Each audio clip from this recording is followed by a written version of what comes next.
평안하십니까? 성도 여러분, 오늘은 이사야서 49장 1절부터 13절 말씀을 여호와의 종의 고난과 영광이라는 제목으로 상고하겠습니다.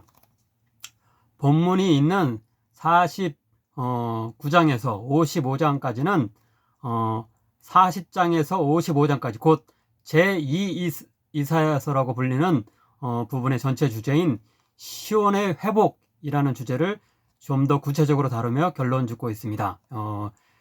이렇게 보통 이사야서를 세 부분으로 나누는데 1장부터 39장 그리고 두 번째 부분이 이렇게 40장에서 55장 그리고 나머지 56장부터 66장을 그 세 번째 부분, 그래서 제3 이사야서라고 이렇게 부르게 됩니다.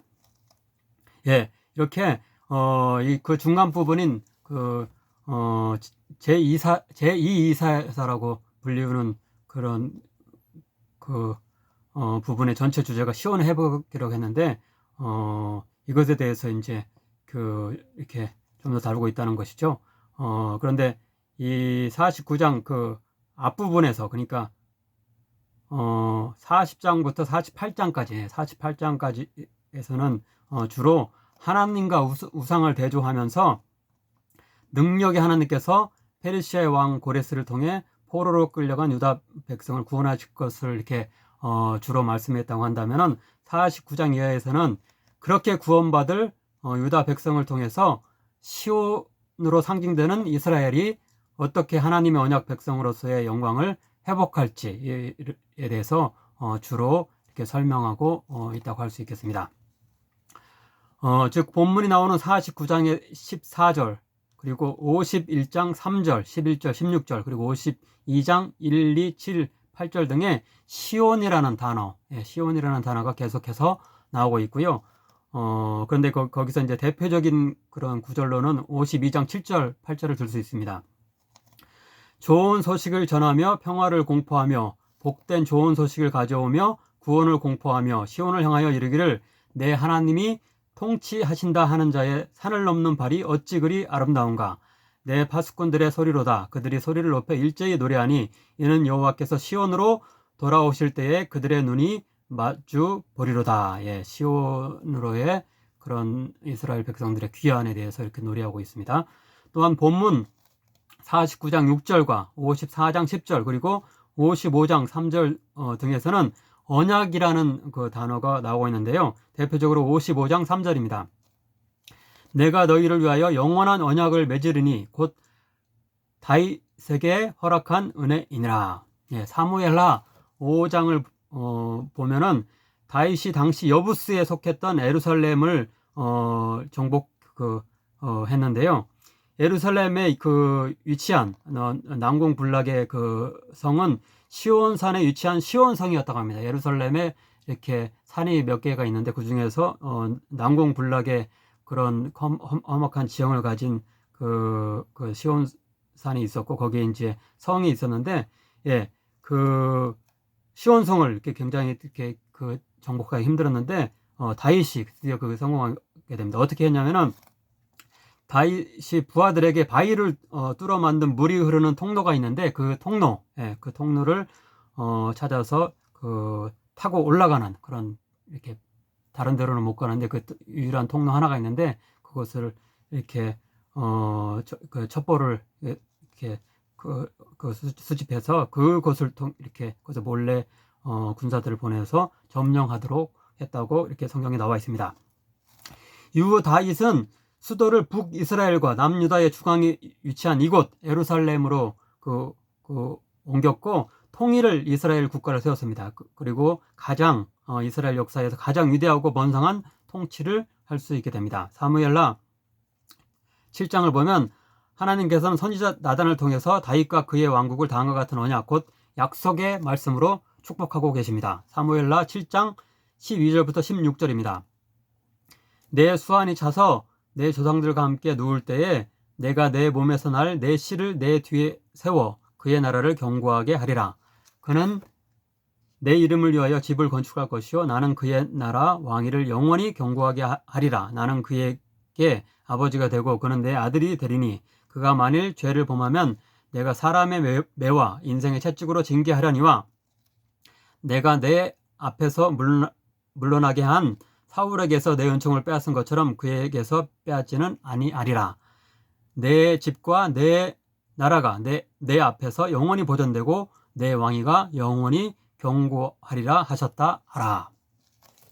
이렇게 다윗 왕가의 언약에서 하나님께서 약속한 이스라엘의 영속성과 궁극적인 회복이 본문 49장 이하에서도 다시 한번 확인되고 있다고 볼 수 있습니다. 이제 본문을 살펴보겠습니다. 본문은 앞서 다루었던 42장의 첫 번째 여호와의 종 본문 다음으로 나오는 두 번째 여호와의 종 본문이라고 일컬어집니다. 예컨대 3절을 보면 이스라엘은 여호와 하나님의 종으로 지칭됩니다. 너는 나의 종이요 내 영광을 내 속에 나타낼 이스라엘이라 하셨느니라. 여호와의 종으로 선택받은 이스라엘 백성이 어떻게 바벨론 포로로부터 구원받고 하나님의 영광을 내는지를 이렇게 본문 1절 13절을 통해서 차례차례로 살펴보도록 하겠습니다. 첫째로 먼저 나오는 단락인 1절부터 6절은 여호와 하나님께서 이스라엘을 그의 종으로 선택하시고 사명을 주신 것에 대해서 말씀하고 있고요.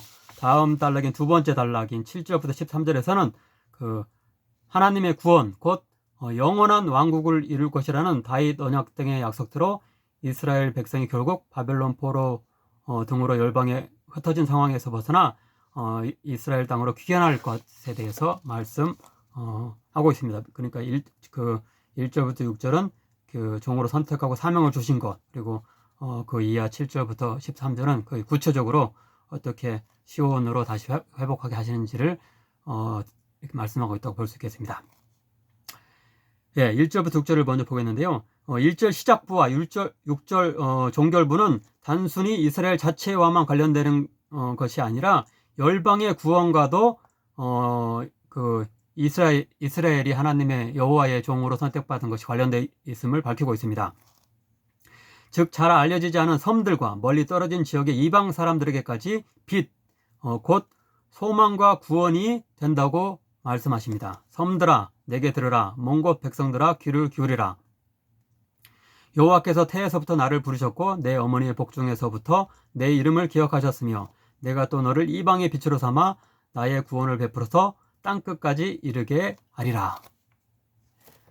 1절 뒷부분은 하나님이 이스라엘을 자신의 종으로 이렇게 선택하신 일은 마치 어머니 복중에 있는 태아일 때와 같이 하나님의 오랜 계획과 예정 가운데서 행하신 것임을 밝히고 있습니다. 다음으로 2절은 하나님이 이스라엘을 날카로운 칼과 같고 잘 닦은 그 화살처럼 사용하실 것을 밝히고 있는데요. 요즘 도쿄올림픽에서 한국의 양궁 선수들이 놀라운 결과를 내고 있습니다. 특히 코리아 파이팅을 우렁차게 외치는 약관 17세 고등학교 2학년 김재덕 선수가 슈퍼스타로 이렇게 떠오르고 있습니다. 나이와 경력과 무관하게 오직 현재 시점에서의 실력으로만 선발하는 공정한 국가대표 선수 시스템 역시 다시 한번 부각되고 있습니다. 아무튼 스포츠를 통해 온 국민에게 힘과 자긍심을 주고 공정성의 중요성을 일깨우는 양국 국가대표팀에 큰 박수를 보냅니다. 그런데 당시 성경에 쓰여진 이스라엘과 이렇게 바벨론, 고레스 이런 나라들이 있었을 때 그 시대에 화살이란 단순히 스포츠가 아니라 전쟁에서 칼과 더불어 가장 많이 쓰인 무기였을 것입니다.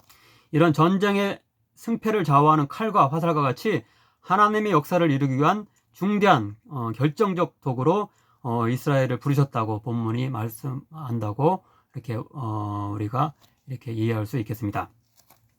3절은 하나님께서 이스라엘을 하나님의 영광을 드러낼 종으로 선택하셨음을 밝히고 있습니다. 그런데 4절은 그런 이스라엘의 종으로서의 사명을 감당하는 일이 결코 쉽지 않을 것임을 시사합니다. 그러나 나는 말하기를 내가 헛되이 수고하였으며 무익하게 공연히 내 힘을 다하였도다. 예를 들어서 이사야서의 저자로 알려진 이사야 선지자는 20장에 보면은 하나님의 말씀을 대언하기 위해 무려 3년 동안 벗은 몸과 벗은 발로 다녔다고 합니다. 그러면서 처절한 심정으로 최선을 다해서 자신의 사명을 다했습니다. 그렇지만 이스라엘의 멸망을 막지 못했으며 한 기록에 따르면 그 악한 므낫세 왕 때에 순교를 당했다고 합니다. 그렇지만 참된 여호와의 종은 자신의 사역에 열매 없음에 절대 무너지지 않습니다. 자신은 사명을 다할 뿐 그 열매와 기결은 하나님께 있음을 고백하며 그분께 맡깁니다. 4절 후반절입니다. 참으로 나에 대한 판단이 여호와께 있고 나의 하나님께 있느니라. 이러한 믿음에 화답받으시 5절 이하는 여호와 하나님께서 힘을 더해 주셔서 그 종을 통해 그분의 구원의 일을 이루실 것임을 약속합니다. 5절 뒷부분에서 6절까지입니다. 내가 여호와 보시기에 영화롭게 되었으며 나의 하나님은 나의 힘이 되셨도다. 그가 이르시되 내가 나의 종이 되어 야곱의 지파들을 일으키며 이스라엘 중에 보존된 자를 돌아오게 하는 것은 매우 쉬운 일이라. 마지막으로 두 번째 단락인 7절부터 13절을 간략하게 살펴보고 마치도록 하겠습니다. 네, 이제 아까 이렇게 말씀드린 대로 다윗 언약 등의 그 약속대로 이스라엘 백성이 그런 열방에 흩어진 상황에서 벗어나서 이렇게 시온 땅, 시온이 이렇게 상징적으로 나타내는 이스라엘 땅으로 귀환할 것을 말씀하고 있습니다. 예컨대 8절 후반절과 11, 12절입니다. 내가 장차 너를 보호하여 너를 백성의 언약으로 삼으며 나라를 일으켜 그들에게 그 황무하에 있던 땅을 기업으로 상속하게 하리라. 내가 나의 모든 산을 길로 삼고 나의 대로를 도두리니 어떤 사람은 먼 곳에서 어떤 사람은 북쪽과 서쪽에서 어떤 사람은 신일 땅 아마도 애굽의 그런 아수아 지역 거기에 유대인들이 거기서 이렇게 유배되어 가가지고 거기서 정착하는 그 유대민 정착촌이 있었다고 하는 그런 신일 땅인데 여기는 그런 이스라엘의 그런 서남쪽인 애굽에 있는 지역이라고 볼 수 있겠습니다. 신일 땅에서 오리라. 즉 애굽과 아수르, 바벨론 등의 침략으로 인해 멸망하고 흩어진 이스라엘 백성이 고향으로 돌아올 것임을 약속하고 있습니다. 이제 기도하시겠습니다.